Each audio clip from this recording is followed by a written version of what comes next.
So, have you ever had a launch that did not go the way that you wanted? Well, I feel you. And I think we all know what it feels like to have a promotion not quite turn out the way that we had hoped. Hello, I'm Brenna McGowan. If we haven't met, I am a launch strategist, a copywriter, and a pre launch expert. And today we're going to tackle why sometimes our launches don't go the way that we expect. I had someone inside my Facebook group mention, and I'm going to read what she wrote in a comment. She said, I just did my first launch and I thought it was going so well. 85 people on the wait list, cart open, one sale. I don't know for certain, but I think my problem was that I went from zero to $997. I wish I had started by selling something lower cost and building up to the bigger ticket item. Too many classes where I was told less than $1,000 is low ticket. And what she means by that is that when you're selling something under $1,000, that it would be considered low ticket. So I want to reframe a couple of things. And I also want to talk about why selling something at a lower price is not necessarily always a good idea. So let's start off with the first thing, which is she said that she had 85 people on the wait list and one sale. Now, traditional conversion rates are about 1%. So if we look at her wait list, right? If she was thinking that she, like how many sales that she would have, by looking at the wait list alone, 85 people on a wait list and only having one sale still means that she converted, a little, maybe even a little bit more than 1%. And so that is the first thing. I think sometimes we don't realize or look at the numbers and think, oh, okay, like I have this thing and that is awesome. But really, when you look at the numbers around it, her expectations were maybe a little bit off. So that's what I want you to keep in mind is thinking about how many people do I need to have in my audience and paying attention to me. Now, hopefully you're converting, especially on a warmer audience, hopefully you're converting higher than 1 to 3%. But still, with that being said, going off of those numbers, I'm not completely shocked. But the other thing I want to talk about here is that she said that I wish I would have started off at a lower dollar amount to begin with. And when it comes to your launches, and I don't know this particular person's complete situation. So, and actually, let me back up here because there's something about the wait list that I didn't say. And this is a point I feel like I just keep hammering home on this podcast. I have a whole episode around wait list, but a wait list, I think we think as the person who's selling is a list of buyers. And I consider a list of people who were interested for a moment. And so I want you to keep in mind that a wait list is not necessarily a buyer's list. If you go back and listen to my episode on wait lists, I break this down more. I break down what I think that you should be doing instead. But a lot of times we put a lot of expectations around wait lists. And unfortunately, I have seen again and again from both big businesses and small businesses that wait lists just don't convert the way that they hoped. Now, the other thing here that I think is really important is, and I feel like this is something I've said on the podcast before, but this situation really makes sense to bring up, which is selling something at a lower dollar amount doesn't necessarily mean you're going to make more sales. Coincidentally, I was talking to a friend this summer who decided to create a program because, and I may be implying a few things here, but if I remember correctly, she thought that if she had a program because everyone was telling her her regular program was too expensive. So she was like, okay, good. I'll create something in the middle that's less expensive and I'll sell more and I'll get more people in. And that was not the case. And she actually ended up selling the same amount of spots that she did in the lower price program as she did in the higher price program. And coincidentally, I was having a conversation with someone over Voxer this week. And they essentially thought the same thing, which is like they had something that was a lower price membership. And they thought, oh, okay, great, that I'll be able to sell more of these. And that's not always the case, because what this person had said is like, I still, and I think it's something like a $7 or a $9 a month membership. And she was like, I still get price objections even at $7 and $9, which is kind of crazy.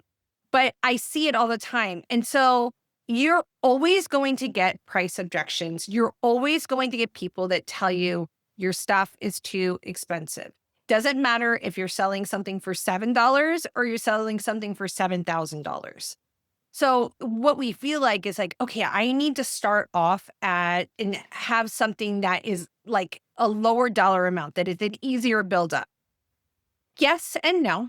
And so what I want you to stop to think about here is, does it make sense in my funnel, or am I diluting my message? Because when you start selling too many things, all of a sudden you have to figure out, when am I selling these things? Instead of putting all of your thoughts and content and, everything that you're doing into and marketing into one offer, now you got to kind of divvy it up. So sometimes it actually splits depending on what you're selling. It actually splits your focus. The other thing I want you to think about is, do you have the volume of audience to actually get enough sales if you sell something at a lower dollar amount? Now, there are things that we sell sometimes at a lower dollar amount. I'm actually planning on coming up and selling something a little bit lower, but I'm not doing that because I want to make a lot of sales off of it. I'm looking at it as trying a different lead generation strategy. So I can try this. And if I'm selling something for $27 and I only sell 20 units, right? What is that? $447. I'm not as concerned with the sales as much as I'm concerned about the position in my funnel. So how would this person that had this question, and I'm going to repeat it again here at the end so we can go over it. She said, I think my problem was that I went from $0 to $997. I wish I had started by selling something lower cost and building up to the bigger ticket item. And I'm assuming, based on this information here, that she does not someone that has a huge audience, right? She's not someone who has thousands of people on her email list. So what I would actually say to her is, no, I wouldn't start selling a lower ticket item first. I would instead decide to figure out a better strategy to sell the $997 thing. Now, do I think you need to do a little market research and make sure that the market can bear that $997? But let's keep in mind, this person had a sale, right? She sold a unit, meaning there are people willing to pay that. Now she just needs more people willing to pay the $997. So what I see more often than not is that you need better marketing and messaging more than you need to tweak your offer. And what ends up happening is we have things that don't go as well. And so we think, oh man, I got to create a new offer. I got to do something different, instead of going, okay, if this offer, could I have marketed it better? Could I have given it a better chance to sell? Did I have the audience behind me to be able to sell? So what I would do, most likely, if I was going back to strategize with someone, is first of all go, okay, let's look at first at how big is your audience? Where are you getting people from in your audience? And do we need to get more people in your overall funnel for this to make this offer work? More importantly, the second thing I would say is we need to look at your messaging. And what ends up happening a lot of times, and in some respect, I may even do messaging before I ever actually started my lead gen. And I'll tell you why. Because, and this is a question I get about the pre-launch plan program, which, by the way, it is opening tomorrow, September 17th. And so the question that I would get here is, okay, can I actually, People will tell me, I'm not ready to join the pre-launch plan program yet. And by the way, the pre-launch plan program is where we help figure out what you need to say and do before you put an offer in front of your audience so that you can increase sales, get better fit clients in pre-sell, and reduce some of that overall stress and pressure on your launch. But what I would say here for this person is, and for people in general, is that a lot of times people think, oh, I need to get my audience bigger. And once my audience is bigger, then I can work on my messaging and then I can sell to them. When I say no, you actually need to figure out your messaging, because when you figure out your messaging, you understand very well who your ideal client is, what's the things that they want, what are the things that they're trying to avoid, what are the misconceptions they believe about themselves and your industry, what stops them from taking action. When we understand that, then we understand really well that how we need to grow our audience and who we need to grow our audience with. So I also, with this particular person, what I would say to them is let's take a look at your messaging around your offer. Were there knowledge gaps that needed to be filled? Were we talking to the right person? And that's a really big one. A lot of times we're inadvertently talking to the right person, the type of person who's not ready to take action, the type of person who is actually behind. We're actually talking to someone a lot of time who's in a lower state of awareness. There's so many things that go into the way that we talk to our clients. So that would be the other question. Are we positioning our offer in front of the right audience? Because what I will tell you is that just dropping a price and trying to get more people in at a lesser dollar amount often does not work. It's not the strategy. Price objections, and a lot of times when people aren't buying because of price, it has very little to do with price. It actually has to do with the value and the positioning around the offer that we have. And believe me, I've been victim of this where I'm like, oh, maybe the pre-launch plan program is so expensive and maybe I should have lowered my price. And I'm thinking about someone who was ready to buy but said they couldn't afford it.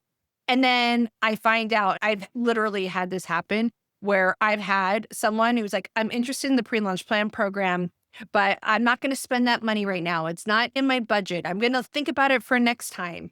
And then that same person literally bought something that was the same dollar amount, the same month that I was promoting the pre-launch plan program. And so what I had to go back and do is go, you know what? This wasn't a money objection. There was some way that the way that I was communicating the value of the program did not hit them in a way that they were ready to say yes.